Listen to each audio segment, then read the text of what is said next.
finally, let me just say finally, we've learned what the hell an action is and what it does and how we can create one. But let me show you a couple of tips about actions. So we've got enhanced color, and I can just play that action, and it's went through those 4 steps and done its thing.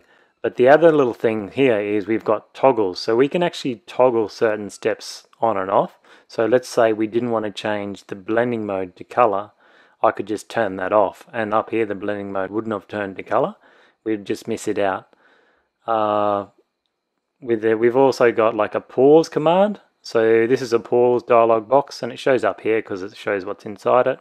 We can turn everything on and off like that. I mean, these dialog boxes are always a pain in the ass, but I'll just turn it off.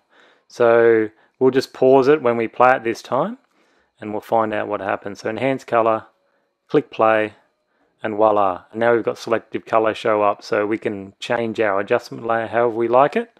And it's a pretty good tip. I hope this helps.